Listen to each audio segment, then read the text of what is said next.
Біз демді ішке тартамыз және шығарамыз. Алайда сол сәтте біздің тәнімізде ондаған күрделі үдерістің жүретіні туралы ойламаймыз да.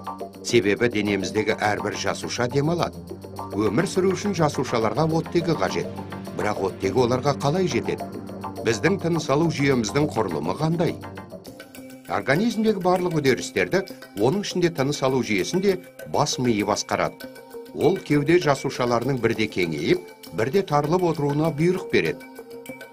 Сондай-ақ ол дем тарту және дем шығарудың жиілігін де бақылайды.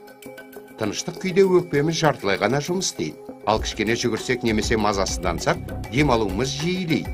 Дегенмен, дем алу жиілігі әркімде әрқалай. Мысалы, нәресте әрбір секунд сайын, жасөспірімдер минутына 20 рет, ересек адам шамамен 16 рет дем тартып шығарады.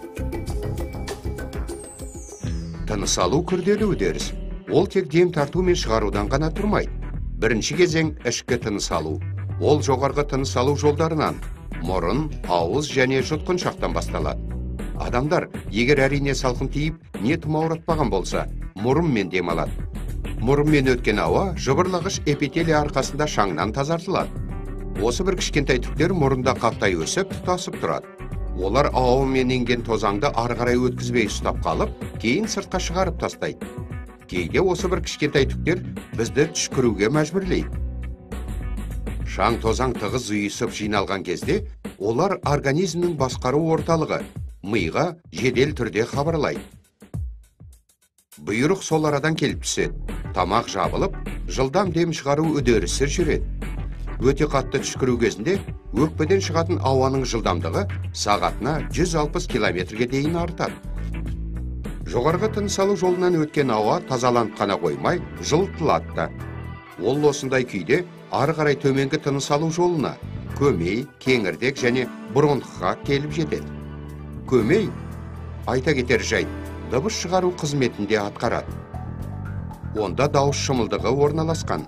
Ал кейін ауа кеңірдек арқылы жолай, одан ары тазартылып, бронхқа өтеді. Бронх біріне-бірі симметриялы емес жұп ағза. Оң жақ бронх кең де қысқа, ал сол жақтағысы ұзын және тар. Олар кеңірдектің жалғасы іспеттес шеміршекті сақиналардан тұрады. Бронхтар тарамдалып, бронх ағашына айналады. Ауа осы жерге келіп тағы сүзгіден өтіп, өкпеге түседі. Өкпеде екеу және оң жақтағысы сол жақтағысынан кішкене үлкендеу. Бұл сол жақта жүректің де орналасқандығымен байланысты.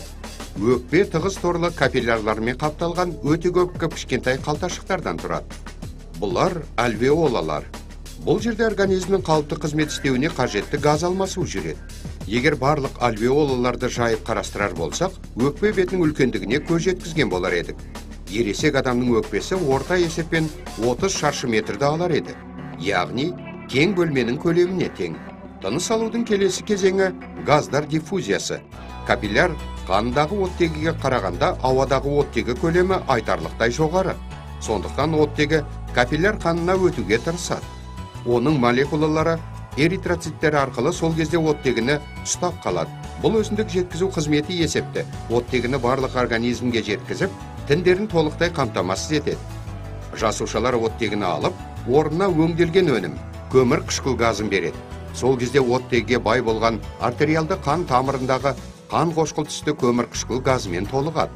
Ол өкпеге қайтып келіп, альвеолаларға жетіп, көмір қышқыл газын сонда өткізеді, ондағы оттегіні алып, қайтадан жасушаларға аттанады. Ал көмір қышқыл газын біз дем шығару арқылы сыртқа шығарамыз. Адам дем алмай жүре алмайды. Тыныс алуда қандайда бір қиындықтар туса, организм сол сәтте қорғаныс қызметін қосады. Оның бірі жөтел.